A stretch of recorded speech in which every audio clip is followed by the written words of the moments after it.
Wajaat sakratul maut. Itu Al-Quran menyatakan itu. Kalau sudah datang sakratul maut. Kan biasa kita dengar gitu sakratul maut. Apa artinya sebenarnya sakratul maut? Biasa kadang sakara nih. Ya, apa artinya sakrah? Sakra itu bisa 2 atau 3 artinya. Kadang-kadang bisa artinya sakra itu manis. Jadi gula pasir itu bahasa Arabnya sukar. Ya, sukar. Kalau bahasa Makassar sukar, lain itu artinya.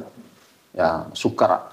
Ya, tapi bahasa arti sakrah itu bisa berarti sukar. Sukar itu manis. Kalau bilang sakratul maut berarti manisnya kematian.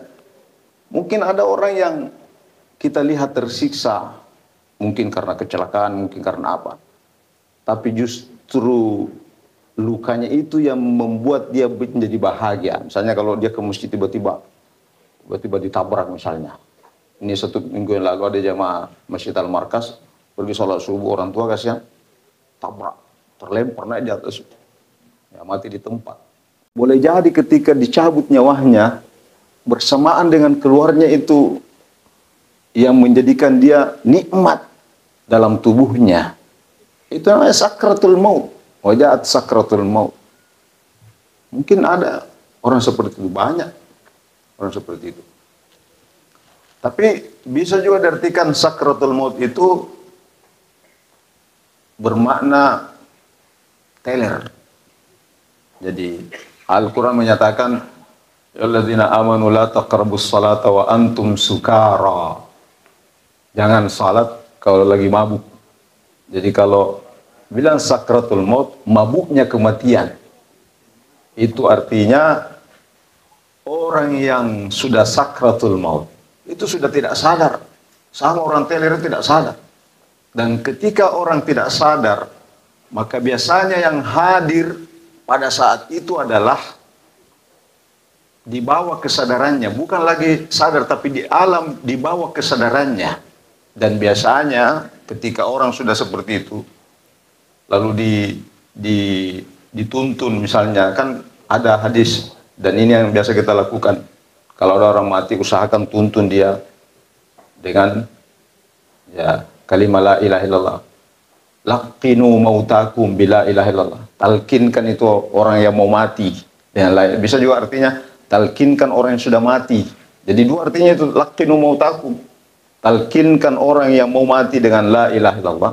Bisa juga laqinu mautakum, talkinkan orang matimu. Ya, dengan membaca la ilaha illallah. Kalau lagi sakarat, kita talkinkan. Karena dia sudah tidak sadar, Pak, Bapak Ibu sekalian. Maka biasanya yang hadir itu di mana yang sering dia ingat ketika dia sadar. Saya ada teman di rumah sakit Ibnu Sina. Dia bilang sama saya, itu Ustaz, saya lihat kalau ada orang mau mati, lain biasa modelnya.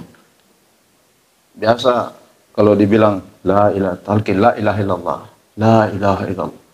Susah bilang la ilaha illallah, apa dia bilang? Double.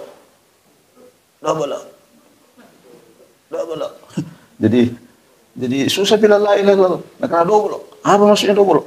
Mungkin selalu double anan, double talu, double. Naik karena double garda. Ya double. Karena itu yang selalu muncul pikirannya. Ada juga rasa la ilaha illallah. Kata oto turun negara. Kenapa? Bangun pagi langsung lap mobil. Orang salat masih lap mobil. Mau tidur di atas mobil. Begitu sukanya mobilnya. Tidur lagi nanti mimpi mobil. Pas salat, Allahu Akbar. Ini ingat adalah otoh. Makanya nanti kalau ditalkinkan la ilaha illallah, nah, otoh.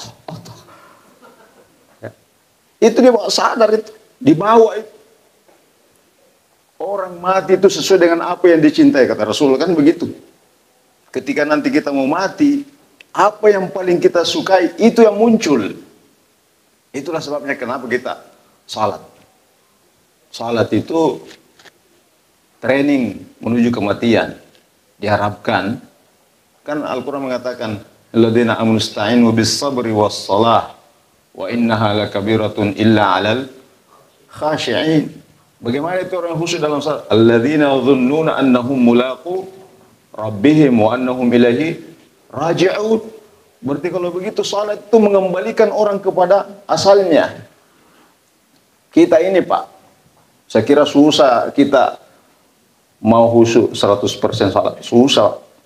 Imam Ali saja, ya ketika ada perlombaan khusyuk di dalam salat, Nabi katakan, siapa yang paling khusyuk, saya kasih sorban ini yang paling saya sukai. Ya pokoknya Imam Ali yang terkenal dengan kekhusyuannya dalam salat.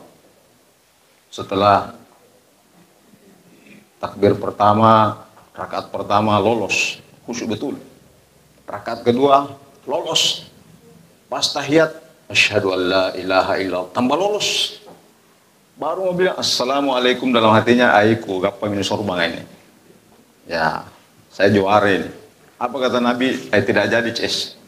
Waktu mau beri salam, kau sudah ingat lain-lain, kau sudah ingat sorban. Berarti agak susah. Itulah sebabnya kenapa Imam Al-Ghazali mengatakan kalau kita tidak bisa khusyuk 100% dalam sholat, cukup di 4 tempat. Ketika kita takbir, ketika kita membaca Al-Fatihah, terutama ketika kita membaca Iyyaka na'budu wa iyyaka nasta'in. Ketika kita membaca tahiyat, terutama ketika kita membaca asyhadu an la ilaha illallah, asyhadu anna Muhammadar Rasulullah. Di 3 tempat. Tambah lagi 1 ketika kita memberi salam. Mudah-mudahan dengan kehusyuan kita di 4, minimal di 4 tempat itu, 5 waktu, 5 kali kita lakukan, apalagi kalau ditambah dengan salat-salat sunnah, maka itu bisa mengantarkan kita untuk bisa membaca la ilaha illallah di akhir hayat kita.